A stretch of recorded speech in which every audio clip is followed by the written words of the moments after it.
이 1800년대 미국의 작가인 나다니엘 호손이 매우 짧지만 유명한 단편 소설을 하나 남겼죠. 다들 잘 아시는 큰 바위 얼굴 이야기입니다. The Great Stone Face. 미국의 한 작은 마을, 깎아지른 산맥 사이에 사람 얼굴 모양을 한 거대한 바위가 있었습니다. 마을 사람들은 오래전부터 이 큰 바위를 보며 이렇게 말했다곤 합니다. 언젠가 저 큰 바위 얼굴과 똑같이 생긴 사람이 나타날 것이고 그 사람은 위대한 인물이어서 세상을 선하게 변화시킬 것이다.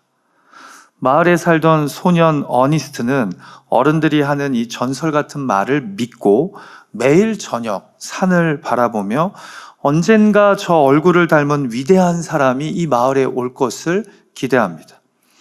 시간이 흘러 이 마을에는 정말 여러 위대한 사람들이 나타납니다. 부자가 된 사업가, 유명한 장군, 명성을 얻은 정치가, 그리고 지혜로운 시인 등 마을 사람들은 그들 중 누군가가 그 전설의 인물이라고 생각했지만 어니스트는 그들의 얼굴을 볼 때마다 큰 바위 얼굴과는 닮지 않았다고 생각합니다. 왜냐하면 그들의 마음과 인품이 산의 얼굴처럼 고결하고 온유하지 않았기 때문입니다. 이렇게 평생 큰 바위 얼굴을 바라보며 살던 어니스트는 어느덧 할아버지가 되어 자신의 업이었던 목수일을 자녀들에게 맡기고 은퇴합니다. 그리고는 사람들을 깨우치는 설교가가 되죠. 하루는 그의 지혜롭고 따뜻한 설교를 듣고 감동을 받은 시인이 갑자기 외칩니다. 보십시오. 어니스트 씨야말로 저 큰 바위 얼굴이랑 닮지 않았습니까? 사람들은 그때서야 이 어니스트의 얼굴이 큰 바위 얼굴과 닮았음을 깨닫습니다. 그가 살아온 삶이 마을에 잔잔하게 선한 영향을 끼쳤음을 깨닫습니다. 그러나 어니스트는 자신보다 더 훌륭한 인물이 큰 바위의 얼굴을 닮은 사람일 거라고 말하며 그런 사람이 나중에 반드시 나타날 것이라고 고백하면서 이 단편 소설은 끝이 납니다. 여러분, 이 짧고 굵은 이야기가 우리에게 주는 중요한 메시지는요, 바로 사람은 자신이 바라보는 것을 닮아간다는 겁니다. 심리학에서 자주 이야기하는 말 중에 이런 말이 있어요. Attention shapes reality.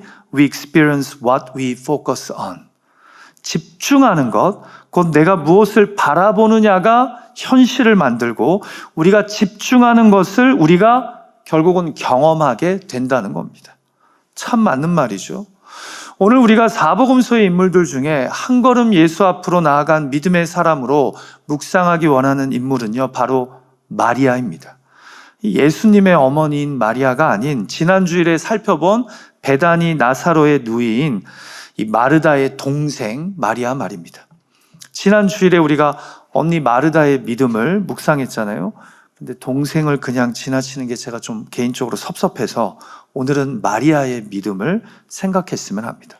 그런데 여러분, 저는 마리아 믿음의 특징을 한 단어로 설명하라면 attention 또는 focus의 믿음이라고 말씀드리고 싶습니다.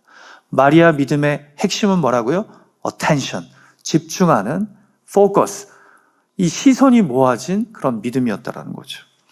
오늘 본문은 명확하게 언니 마르다와 동생 마리아를 의도적으로 대조시키면서 우리에게 도전을 주는 말씀입니다. 이 대조를 통한 말씀 속에 현대 그리스도인들이 잘 놓치는 매우 중요한 믿음에 대한 메시지가 있다고 저는 생각합니다. 기도하기는 오늘 말씀을 통해 우리 믿음을 새롭게 하시고 한 걸음 한 걸음 더 예수님 앞으로 나아가게 하시는 페이스 포워드의 은혜와 도전이 있기를 주님의 이름으로 축복합니다. 자, 마르다와 마리아의 대조적인 모습을 통해 우리는 믿음에 대해 무엇을 깨닫게 됩니까? 마리아는 어떻게 한 걸음 한 걸음 예수님 앞으로 나아갑니까? 오늘도 한 주간 여러분이 주신 말씀을 잊지 않고 고민하며 사시기를 바라는 마음에 기억하기 쉽게 정리를 해보았는데요. 첫 번째는 바로 바빠서 잃어버리고입니다. 이게 무슨 의미인지는 제가 이제 설명해 드릴 텐데요. 여러분, 우리가 오늘 본문에서 자주 오판하는 것이요, 예수님을 자신의 집으로 초대했을 때 잘 모시는 것 중요합니다. 집 청소도 하고 음식도 준비하고 예수님과 함께 온 제자들을 잘 대접하는 것 귀한 일입니다. 특별히 당시 팔레스타인 지역의 문화에서 손님을 초대하고 형편없이 대접하는 것은 매우 무례한 일이었습니다. 그래서 마르다가 열심히 준비해서 모신 것 매우 잘한 일입니다. 더불어 지금 본문은 이런 일은 하찮고 중요하지 않으며 오직 주님 가까이에 가서 말씀을 듣는 것만이 중요하다고 우리에게 도전하고 있는 것도 아닙니다. 여러분, 우리가 이렇게 주의 일을 중요한 일과 하찮은 일, 거룩하고 속된 것으로 구별을 하고 본문을 보면 그것은 본문의 의도를 오해하는 것입니다. 본문의 핵심 메시지는요, 제가 볼 때 무엇을 하든 어떤 일을 하든 누구에게 어텐션을 두고 있냐는 겁니다. 무엇이 나의 삶과 신앙의 중심에 있냐는 거죠. 자, 예를 들어서 주일날 설교하는 일만 중요하고 거룩하며 여러분을 위해 친교실 부엌에서 땀 흘려 봉사하거나 밖에서 예배드리러 오는 분들의 차를 주차 봉사하는 일이 이에 비해 덜 중요하고 속된 것이 아니라 그 일을 주님을 위해 하느냐 안 하느냐가 중요하다는 겁니다. 어떤 일을 하면서 예수님을 마음 중심에 두고 하느냐 안 하느냐가 사실은 본질적인 문제라는 거죠. 자, 예를 드는 거예요. 제가 설교를 하면서도 막말로 밥벌이로 설교를 하고 누구는 부엌에서 봉사를 하면서도 예수님을 생각하며 그분을 포커스하면서 섬긴다면 무엇이 더 거룩한 일입니까? 주방 봉사가 더 거룩한 일이 되는 겁니다. 저를 예로 들어서 지금 여러분들에게 어떻게든 이해를 잘 시키고자 하는 거예요. 그런 관점에서 오늘 본문을 봐야 된다는 거죠. 마르다가 집에 오신 예수님을 위해 이런저런 일을 하느냐고 분주하면 그 일은 덜 중요하고 속된 일이고 예수님 발 앞에 앉아서 말씀 듣는 일은 더 중요하고 거룩한 일이다. 그게 지금 본문의 포인트가 아니에요. 어떤 일을 하든지 주님을 포커스하고 주님께 어텐션을 주면서 했느냐 안 했느냐가 중요하다라는 거예요. 자, 이제 본문을 보죠. 38절을 보면요, 마르다는요 예수님이 좋아서 그분을 자신의 집으로 초대한 사람입니다. 그분의 말씀을 듣고자 그분과 함께 있고 싶어서 자기 마을을 방문한 예수님을 자기 집으로 모신 사람이 누구예요? 마르다입니다. 그런데 그분을 모신 후부터는 이것저것 준비하느라 마음이 분주해집니다. 당시 문화에 맞춰 귀한 손님을 정말 잘 모시고 싶어서 이것저것 준비를 많이 한 것 같습니다. 그런데 그러다가 어떤 일이 벌어진 겁니까? 마르다는 준비하는 일에 빠져들고 반대로 마리아는 주의 발치에 앉아 말씀을 듣게 된 겁니다. 같이 본문 39절과 40절 앞부분까지를 읽어볼까요? 시작. 그에게 마리아라는 동생이 있어 주의 발치에 앉아 그의 말씀을 듣더니 마르다는 준비하는 일이 많아 마음이 분주한지라. 여러분, 여기 헬라어로 분주한지라로 번역된 단어가 페리에스파토라고 하는 동사인데요. 그 뜻이 사방에서 끌어당기다. 그리고 집중이 안 되게 하다 라는 뜻을 갖고 있는 동사입니다. 무슨 말이에요? 잘 들어보세요. 예수님 때문에 예수님이 좋아서 예수님 위에 이러다가 어느 순간 예수님을 놓치고 예수님과 상관없이 일하고 있는 겁니다. 집중해야 될 분을 집중하지 않게 된 겁니다. 뭐 때문에요? 예수님을 위한 일을 하다가 마음이 분주해져서요. 사랑하는 예배자 여러분, 제가 봤을 때 이게 본문이 제기하는 마르다의 문제, 마리아의 귀한 점입니다. 바빠서 마르다가 누구를 잃어버린 겁니까? 예수님을 잃어버린 겁니다. 더 정확하게 얘기하면 예수님이 좋아서 예수님을 위한 일을 하다가 실상 제일 중요한 예수님이 사라져버린 겁니다. 제 상상력이 너무 풍부한가요? 제가 예를 하나 더 들어볼게요. 여러분, 마르다가 예수님을 자기 집으로 모셔 영접했을 때는 예수님이 중심이 되어서 예수님에게 하려고 모신 거잖아요. 그런데 지금 준비하는 일이 많아져서 마음이 분주해지니까 디스트랙이 된 거예요. 그래서 예수님에게 어떤 부탁을 합니까? 40절에 보면 예수님에게 가서 내 동생이 나 혼자 일하게 두는 것을 생각하지 않으시냐고 그녀에게 나를 도와주라 명해달라고 부탁합니다. 저는 이번에 설교를 준비하면서 그 전에 읽으면서는 바더가 되지 않던 부분이 바더가 되더라고요. 아니, 친언니가 친동생에게 직접 이야기하면 되지. 왜 여기서 예수님께 부탁을 합니까? 잘 보세요. 지금 예수님이 그녀에게 중심입니까? 그녀가 바라보는 대상입니까? 예수님이 그녀의 삶의 구원자와 주인입니까? 지금 제가 볼 때요, 그녀에게 예수님은 자신의 짜증나고 힘들게 하는 문제를 하소연하는 대상이 됩니다. 무슨 말이냐면 목적 자체에서 수단이 중심에서 변방이 되어버린 겁니다. 예수님을 위해 하던 일들을 하다가 내가 마음이 분주해져서 짜증이 나고 힘들었어요. 그러니까 바라보고 집중해야 되는 대상이 어느덧 잃어버려진 존재가 되어버린 겁니다. 자, 그런데 마리아는 여기서도 집중합니다. 그래서 예수님을 잃어버리지 않습니다. 마르다의 문제는 봉사 그 자체가 아닙니다. 봉사를 하다가 섬김의 시간을 보내다가 어느 순간 예수님을 잃어버리고 예수님과 상관없이 일하게 된 것입니다.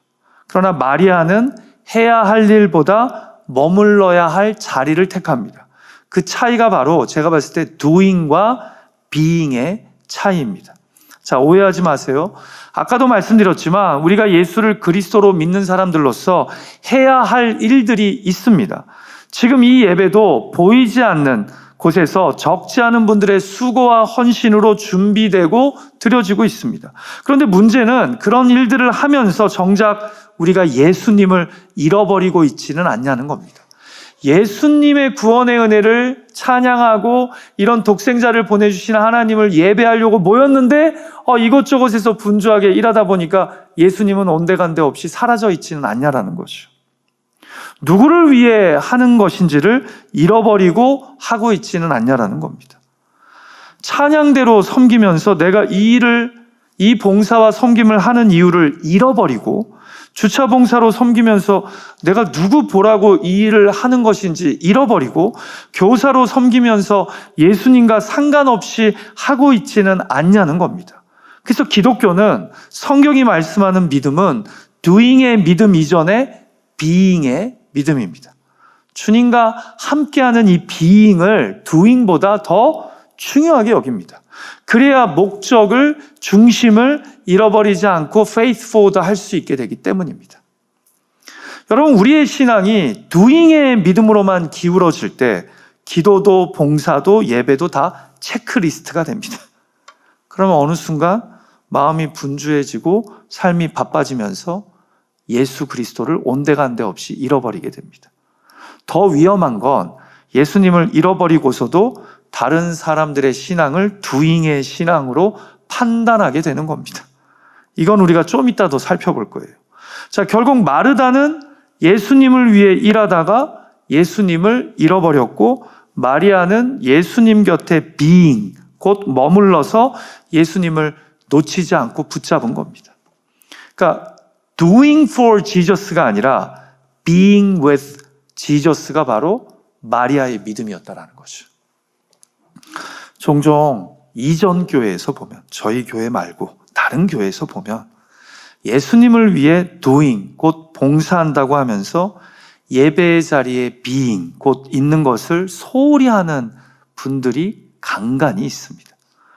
그래서 교사를 하면서 자신의 예배를 드리지는 않고 이런저런 봉사를 하면서 예배의 자리에 잘 빠집니다. 어떤 교회에서는 이런 이야기 하는 분도 들었어요. 주방 봉사 때문에 예배에 참여는 안 하면서도 매 예배 축도 때만 되면 예배당에 달려온다고 합니다. 복은 받아야 돼서요. 결국 문제는 주방일, 주차일, 청소하는 일은 하찮고 설교하고 찬양하고 전도하는 일은 중요하다. 그게 아니에요. doing 때문에 being을 잃어버리는 것이 문제입니다. doing 때문에 being을 잊어버리고 계속 doing만 하다 보면 이제 내 doing의 목적과 이유가 사라져버리는 겁니다. 내가 누구 때문에 기뻐서 하는 거고 내가 누구 때문에 감사해서 하는 것인지가 다 사라져버린다는 거죠. 그러니까 주의 일을 하다가 바빠서 주님을 잃어버리는 겁니다. 어쩌면 우리 삶에서 faith forward가 사라지는 것은 바빠서 주님을 잃어버렸기 때문은 아닐까요? 우리가 가정과 교회에서 주를 위해 하나님의 기쁨을 위해 행하는 일들을 하면서 우리가 어느덧 예수 그리스도를 잃어버려서 우리의 이 헌신이, 우리의 의탁이 길을 잃고 방황하는 것은 아니냐라는 겁니다. 이 시간 우리 스스로를 돌아보는 은혜와 도전이 있기를 주님의 이름으로 축복합니다. 자, 두 번째로 마리아와 마르다의 대조적인 모습을 통해 깨닫게 되는 메시지는 무엇입니까? 비교해서 무너지고입니다. 아까 첫 번째는 뭐였었죠? 바빠서 잃어버리고, 두 번째는 비교해서 무너지고. 여러분, 예수님을 위해 시작했다가 예수님을 잃어버리면 그 다음 단계가 일반적으로 무엇인지 아십니까? 서서히 짜증이 나면서 열심히 안 하는 사람들이 보이기 시작합니다. 그래서 비교의 늪에 빠지게 되죠. 목적을 상실하니까 자잘한 것들이 바더가 되는 겁니다. 같이 본문 40절 말씀 읽어볼까요? 시작. 마르다는 준비하는 일이 많아 마음이 분주한지라 예수께 나아가 이르되 주여 내 동생이 나 혼자 일하게 두는 것을 생각하지 아니하시나이까 그를 명하사 나를 도와주라 하소서. 제가 아까도 얘기했지만 왜 이야기를 예수님한테 하는지 모르겠어요. 동생한테 직접 하면 되잖아요, 언니가. 그러니까 지금 예수님이라는 존재가 이 초대의 목적이요, 오늘 내 집에서 이런 기쁜 잔치가 일어나는 게 예수님 때문이라는 걸 잊어버리고 있는 거예요. 그래서 예수님이 내 짜증과 불평의 이 하소연을 들어줘야 될 대상, 해결해 줄 대상으로만 보고 있는 거죠. 자, 바라봐야 할 예수님을 잃어버리니까 누가 보입니까? 동생 마리아가 보입니다. 근데 바더가 됩니다.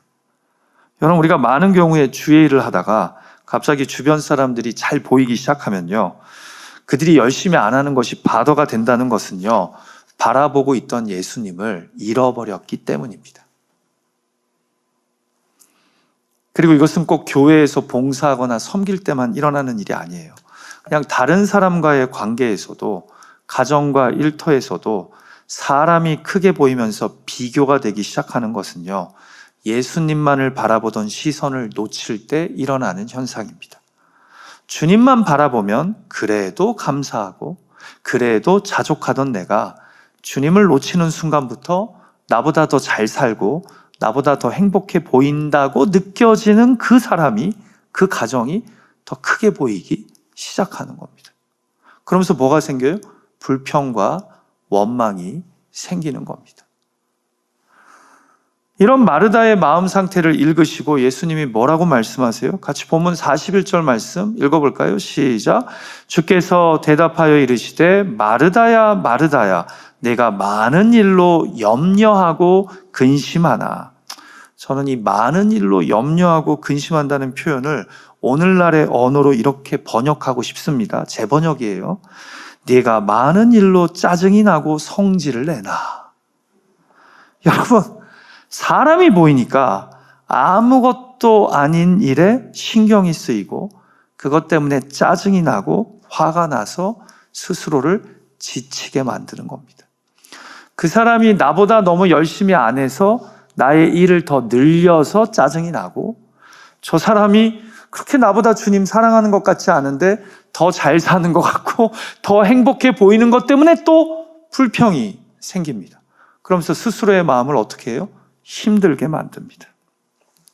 저는 본문에서 이런 묵상을 하게 돼요.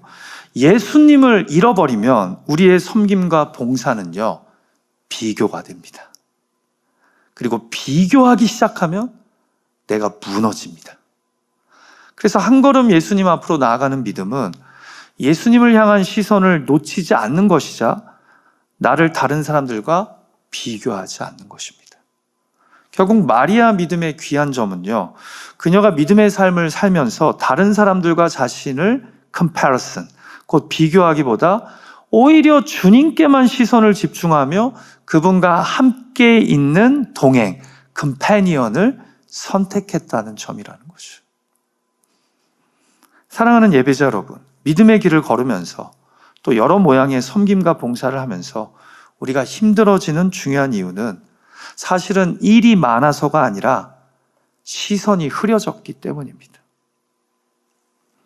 사람이 보이면 비교와 경쟁에 빠지게 되고 예수만 보이면 자유와 평강이 생깁니다.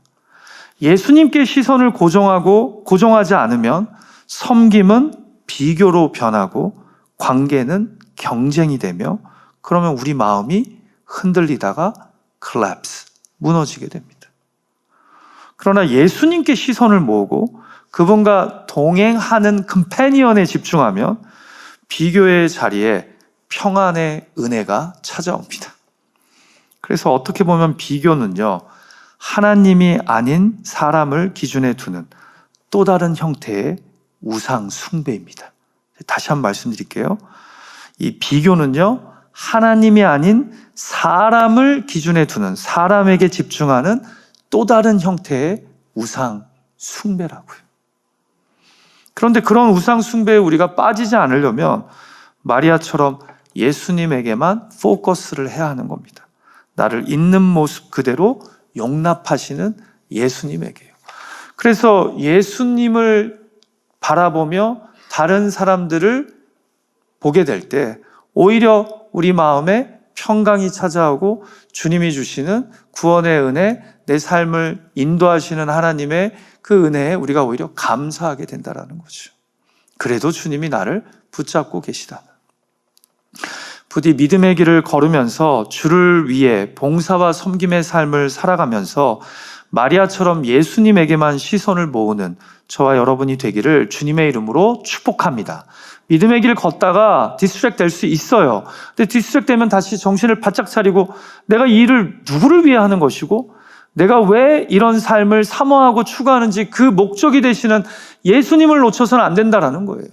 바빠서 예수를 잃어버려도 안 되지만 그 다음에는 또 비교의 늪에 빠져서 스스로를 무너뜨려서는, 망가뜨려서는 안 된다라는 겁니다. 또한 예수님을 바라보고 그분과 친밀하게 동행해야 나로 답답하고 짜증나게 만드는 그 주변 사람들이 불쌍하게 보이기 시작합니다. 이것을 잊지 말고 마르다의 비교가 아닌 마리아의 동행을 선택하는 저와 여러분이 되기를 주님의 이름으로 축복합니다. 자, 마지막 세 번째로 우리가 본문에서 발견하게 되는 마리아의 귀한 믿음의 모습은 무엇입니까? 그 발 앞에 멈춰야 산다는 겁니다. 자, 첫 번째 대지가 뭐라고요? 바빠서 잃어버리고, 두 번째가 비교해서 무너지고, 마지막 세 번째가 뭐라고요? 그 발 앞에 멈춰야 산다. 요 한 문장 외우시면 돼요. 그럼 이번 한 주간 주신 말씀 붙잡고 우리가 살아가는 거예요. 자, 앞에 두 메시지가 마리아와 마르다를 대조하면서 우리가 발견하게 되는, 주의해야 되는 믿음의 모습이라면 이제 마리아가 좀 잘한 것에만 집중해 보죠. 같이 본문 42절 말씀 읽어볼까요? 시작. 몇 가지만 하든지 혹은 한 가지만이라도 족하니라. 마리아는 이 좋은 편을 택하였으니 빼앗기지 아니하리라. 자, 여러분, 지금까지 예수님은 아무 말씀하지 않으셨어요. 그냥 마르다의 모습을 보고 계셨어요. 저는 이때 마르다를 보고 계셨던 예수님의 그 눈빛이 어떠한 눈빛이었을지 되게 궁금해요. 염려하고 근심하는 마르다의 모습. 분주하게 이것저것 왔다 갔다 하는 마르다의 모습. 무엇이 그녀에게 문제인지 주님은 알고 있었지만 마르다가 찾아와 우리 동생 마리아에게 한 소리 좀 해주십시오라고 말하기 전까지 예수님은 기다리고 계셨어요. 우리를 기다리시듯이. 그런데 마르다가 결국 분주한 마음에 평정심을 잃어버리고 이 마리아의 문제를 제기하자마자 예수님이 기다리셨다는 뜻이 반응하신 겁니다. 네가 많은 일로 염려하고 근심하는데 몇 가지만 하든지 혹은 한 가지만이라도 충분하다고. 그런데 마리아는 이 좋은 편을 선택했다고요. 자, 먼저 예수님은 많은 일과 한 가지 일을, 또한 몇 가지와 한 가지를 구분하십니다. 이걸 제 식으로 말씀드리자면 생산성이나 효율성 말고 정말 중요한 한 가지 일에 집중하는 편이 차라리 낫다는 겁니다. 네가 이걸 다 핸들할 수 없다면. 그런데 예수님이 칭찬하시는 그 한 가지 일, 곧 마리아가 선택한 좋은 편이 무엇입니까? 본문은 명확하게 우리에게 알려줘요. 39절 말씀 제가 읽어드립니다. 그에게 마리아라 하는 동생이 있어 주의 발치에 앉아 그의 말씀을 듣더니, 그 좋은 편이라는 것은 바로 주님의 발치에 앉아 그분의 말씀을 듣는 것입니다. doing이 아닌 being, comparison이 아닌 companion. 그거를 이 마리아가 선택했다라는 거죠. 하던 모든 것을 멈추고 가장 중요한 일 한 가지만 선택해야 한다면 그것은 바로 예수님에게 어텐션하는, 포커스하는 신앙이요, 믿음이라는 거죠. 하나님의 임재를, 하나님의 일을 많이 생산적으로 하는 것보다 최우선에 두는 크리스찬이 바로 한 걸음 예수님 앞으로 나아가는 사람이라는 거예요. 여러분, 목회자로 불리는 이 소천하신 유진 피러슨 목사님이 쓰신 책 중에 목회자의 영성이라는 제목의 책이 있어요. 거기서 목사님이 이런 말을 해요. 목회자는 바쁜 사람이 아니라 하나님의 속도로 살아가는 사람이어야 한다고요. 그러면서 그는 이 속도를 the unhurried center, 즉 서두르지 않는 중심이라고 부릅니다. 이게 무슨 말이냐? 여러분, 마치 큰 태풍이나 허리케인의 중심부는, 태풍은 움직이고 있어요. 허리케인은 계속 북상하고 있는데 그 중심은 매우 고요하지 않습니까? 그러니까 이것을 unhurried center, 급하지 않은 중심이라고 부르는 거예요. 그러니까 우리 주변을 둘러싼 상황이 아무리 분주하고 정신없어도 그 중앙은 고요한 unhurried center가 되어야 된다는 거예요. 여러분, 저는 이 도전이요, 목회자들만을 위한 도전이 아니라 현대 그리스도인들 모두에게 해당되는 도전이라고 믿습니다. 가정의 일로, 일터의 일로, 교회에서의 일로 정신없이 바쁘고 분주할 때 있어요. 그래도 우리 모두는 unhurried center, 서두르지 않는 고요한 중심부를, 바쁘지 않는 중심부를 가져야 된다는 거예요. 그 중심부가 뭐예요? 바로 주님의 발 앞에 앉아있는 시간. 그래서 주님의 임재를 경험하는 시간이 되어야 된다는 거죠. 근데 우리 모두가 이 태풍의 고요한 중심과 같은 시간은 놓쳐버리고 거기에는 포커스하지 않으면서 이런저런 일에 치이고 쫓아다니다 보니까 결국은 어떻게 되는 거예요? 예수를 잃어버리고 비교의 늪에 빠지게 된다는 거죠. 여러분, 마리아가 여자로서 오늘 본문에서 예수님의 발치에 앉아서 말씀에 귀를 기울였다는 거, 이거 상당히 충격적인 일이라는 거 아세요? 여러분, 잘 생각해 보세요. 예수님 시대 때 이렇게 집에 초대받은 예수님이 식사하면서 말씀하시거나 교제할 때 그 주변에 앉을 수 있는 사람은 남자들일까요? 여자일까요? 남자들입니다. 여자는 그 자리에 함께 할 수 없어요. 남성 중심의 문화였단 말이에요. 근데 여기에서 마리아가 예수님의 발치에 앉아서 주의 말씀에 귀를 기울였다는 것은 무슨 의미냐? 그녀 또한 주님의 임재 가운데 있으려고 부단히 노력했다라는 거예요. 애썼다라는 거예요.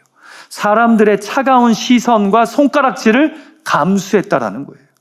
여러분, 제가 종종 이런 이야기를 교회를 선택하는 데 있어서 고민하는 분들에게 이야기해요. 저희 교회에서 신앙생활하다가 다른 도시로 가시게 되면 목사님, 거기 교회에 좀 좋은 교회 있으면 추천해달라고 하죠. 그때 제가 이런 말을 종종 해요. 교회 공동체를 선택하는 일에 있어서는 좀 이기적이실 필요가 있다라고. 왜요? 나와 주님과의 관계가 살아야지 내가 그리스도인으로서의 삶을 살아낼 수 있기 때문에. 제가 목사인데 이렇게 얘기해요. 어려운 교회 가세요. 도움이 필요한, 저는 그런 말 절대로 안 해요. 신앙에 있어서만큼은 이기적이어야 돼요. 지금 마리아는 어떻게 보면 주님 발치에 앉는 일을 선택하는 데 있어서 상당히 이기적인 모습을 보이는 거예요. 근데 왜요? 이 주님과 함께하는 프레전스의 시간, 이 주님과 동행하는 컴패니언의 시간, 이 주님과 동행하는 비잉의 시간을 내가 사수하지 않으면 내 영혼이 죽게 된다는 걸 내가 누구보다 잘 알기 때문에. 그래서 애써서 눈치가 보임에도 주님 발치 앞에 앉는 일을 선택한다라는 거예요. 제가 저희 교회 교인분들 신방하다가 이런 얘기 들을 때 있어요. 목사님, 저 요번에 이사하게 된 게 교회 가까운 데 있으려고 이사 왔습니다. 왜요? 내가 나를 아는데 교회가 집에서 가깝지 않으면 내가 주님의 발치 앞에 앉는 일을 소홀히 하고 게을리하는 핑계 잘 대는 사람인 것을 알기 때문에 내가 일부러 교회 가까운 데다가 집을 이사했다라는 거예요. 새벽 기도라도 나오고 어떻게든지 예배의 기회가 있을 때, 은혜 받는 시간이 있을 때 거기에 참석하려고. 몇 년 전에 어떤 재직분하고 공천 관련해서 얘기를 나누는데 그분이 처음에 계속해서 정중하게 거절하다가 집사 공천 받으신 분인데 갑자기 마음을 바꾸시고 목사님 부족하지만 순종하겠습니다 하면서 이런 얘기를 하더라고요. 목사님, 저는 저를 잘 안 믿습니다. 무슨 말이지 이게? 무슨 말씀이냐고 여쭤보니까 하는 말이, 저라는 사람이 재직, 집사가 되기에는 참 부족한 사람이지만 제가 재직이라도 하면 그래도 예배의 자리, 그래도 봉사의 자리, 그래도 주님 기뻐하시는 자리에 억지로라도 나를 더 내어놓지 않을까 하는 마음이 들어서 자기가 기도하다가 그래, 나 같은 놈은 시무 집사라도 해서 예배의 자리, 봉사의 자리에 더 나를 자발적으로 의탁해야 돼 라는 깨달음을 주님이 주셨대요. 그래서 자기가 순종했다라는 거죠. 여러분, 마리아는요, 그 발 앞에 내가 멈춰야 산다는 것을 알았습니다. 그래서 이기적으로 주님 발 앞에 앉는 그런 선택을 했다라는 거죠. 어떻게 보면 마르다는요, 주를 위한 일을 하다가 중심을 잃어버린 거예요. 일을 하되 어느덧 중심이 주님이 아닌 자신이 되어버린 거죠. 그래서 분주한 마음이 그녀를 염려와 근심, 짜증과 분노로 이끌었습니다. 그러나 마리아는 좋은 편을 택합니다. 예수님이 여기서 얘기하는 마리아의 좋은 편이란 예수님의 발 앞에 앉아 주님의 말씀에 귀를 기울이는 임재를 선택하는 것. 그녀는 생산성과 효율성을 생각하는 믿음이 아닌 주님의 임재 앞에 머무는 믿음의 선택을 합니다. 사랑하는 예배자 여러분, 하나님은 우리에게 일을 멈추라고 하시지 않습니다. 단지 예배 없이 일하지 말라고 하십니다. 예수의 발 앞에 머무는 자만이 세상 한가운데로 다시 나아갈 영적 에너지를 얻기 때문입니다. 그리고 주님을 닮아가게 되기 때문입니다. 그러면 우리의 믿음이 성과 중심이 아니라 임재 중심이 되기를 간절히 소망합니다. 예배 없이 일하면 공허하고 임재 안에서 신앙인의 삶을 살아가면 모든 것이 예배가 됩니다. 여러분, 신경과학에서요, 거울 신경 이론이라는 게 있어요. 1990년대 이탈리아의 파르마 연구팀이 발견한 건데 원숭이 뇌에서 매우 흥미로운 현상을 발견합니다. 원숭이가 땅콩을 집어먹을 때 활성화되는 뇌의 부분이 옆에서 다른 원숭이가 땅콩을 먹는 모습을 보기만 해도 똑같이 반응한다는 것을 알게 된 거죠. 무슨 말이냐? 타인의 행동이나 감정을 보는 것만으로도 우리 뇌는 마치 직접 자신이 경험하는 것처럼 반응한다는 겁니다. 그러니까 누군가의 말과 행동을 자주 보고 듣고 가까이 하면 우리가 그것을 그대로 따라하게 되는 쪽으로 결국은 나아가게 된다는 거죠. 결국 우리가 한 걸음 예수님 앞으로 나아가려면 누구를 자꾸 봐야 됩니까? 주님을 계속 봐야 합니다. 주님을 만나는 임재의 자리를 사모해야 됩니다. 그분의 임재를 성령을 통해 경험하고 그분의 말씀을 주의 말씀으로 듣고 능력의 말씀임을 깨닫게 될 때 그 모습이, 그 말씀의 삶이 우리 안에서도 경험되어지게 된다라는 거죠. 그래서 우리가 이렇게 참으로 한 걸음 한 걸음 예수님 앞으로 나아가려면 무엇을 해야 한다고요? 주님의 발 앞에 머물러야 내가 삽니다. 내가 산다라는 거예요. 말씀을 마칠까 합니다. 오늘 성경은 마르다와 마리아의 모습을 대조적으로 보여주면서 우리가 한 걸음 한 걸음 예수님 앞으로 나아가기 위해 마리아를 통해 붙잡아야 될 귀한 메시지들을 주십니다. 잊지 마세요. 바빠서 잃어버리고 비교해서 무너지고 그리고 그 발 앞에 멈춰야 우리가 삽니다. 부디 doing의 신앙이 아닌 being의 신앙으로, comparing의 신앙이 아닌 companion의 신앙으로, 그리고 productivity가 아닌 presence의 신앙으로 나아갈 수 있는 저와 여러분의 믿음의 발걸음 되시기를 주님의 이름으로 축복합니다. 같이 기도하죠.